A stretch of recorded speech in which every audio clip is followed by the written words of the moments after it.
Hello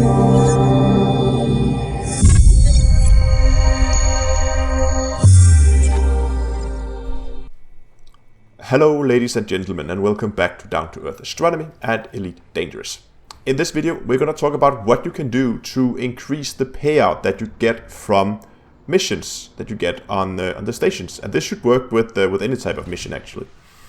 The reason why I'm making this video is because I think a few weeks ago I uploaded a video where I talk about how you can make a vast amount of credits using surface scanner missions.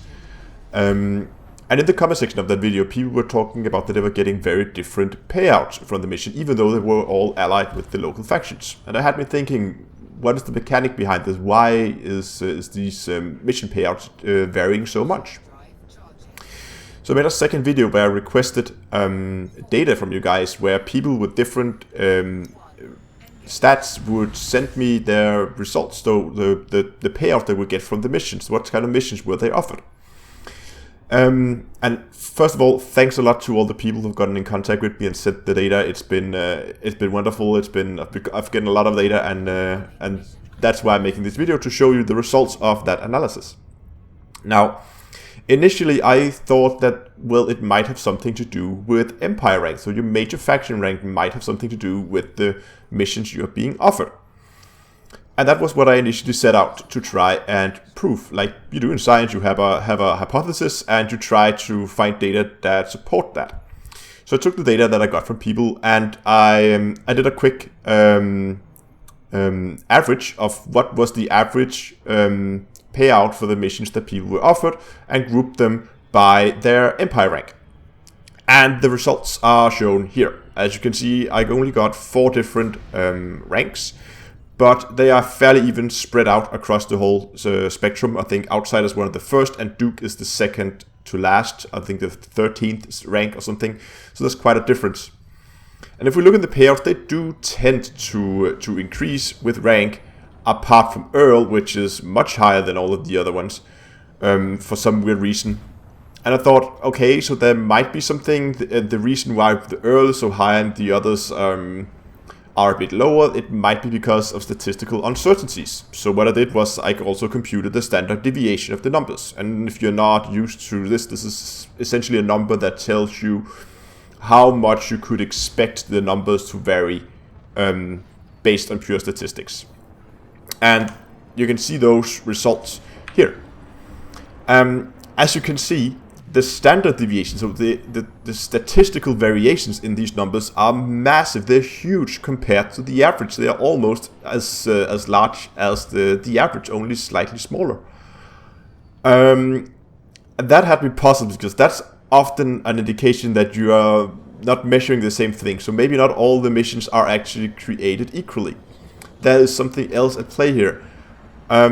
So to try and dig a little deeper, I also did, instead of just computing an average, I made a histogram, like the one shown here, where I tried to see, so how are the different type of missions for each type of empire rank distributed across different bins. And in the first column, or the first 4 columns, you can see here, there are a column for missions from 0 to 100,000 credits in payout from that mission. And the 4 columns you see are, of course, from Outsider, Count, Earl, and Duke, as you can see in the legend out at the right side of the graph here.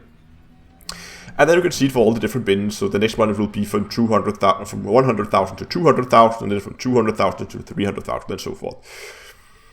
And what we can see is that the missions do have a tendency to, you get fewer missions of the higher paying ones than you get the lower paying ones, as you would expect.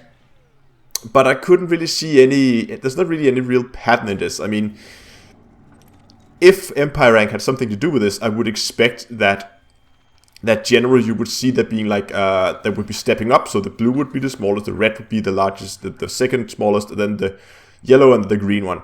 So like in a step inside each group, but they do not. They vary all over the place.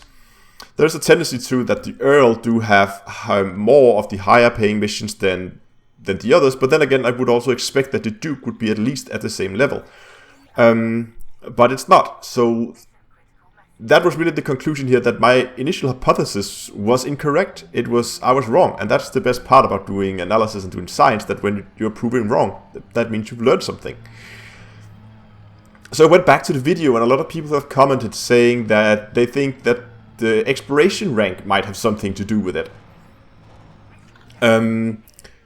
Because the missions here requires, or not requires, but they are bracket into different exploration ranks. Just like if you take skimmer destruction mission or ship destruction mission, they have a combat rank, or if you take smuggling mission, they will have a trade rank.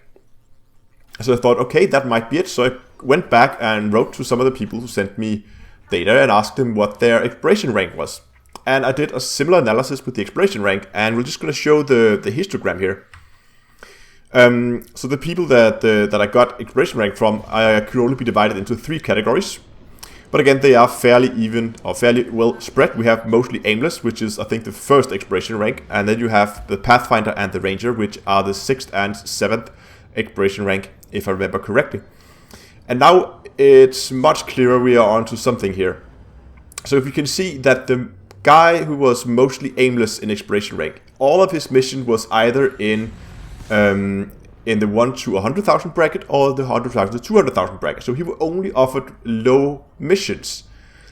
But if you look at the Pathfinder and the Ranger, you can see that for the lower paying missions, the Pathfinder, so the lower rank, had more of those, but for the higher paying missions, the Ranger had more of them.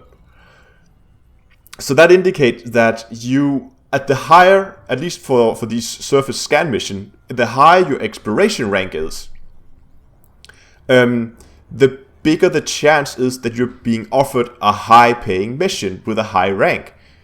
So that means if you're doing a lot of trade missions, smuggling missions, if they have a trade rank in the mission description, and you want to increase your payout, you need to go out and increase your trade rank. Of course, you should do that by trading, but it's not going to be a lot.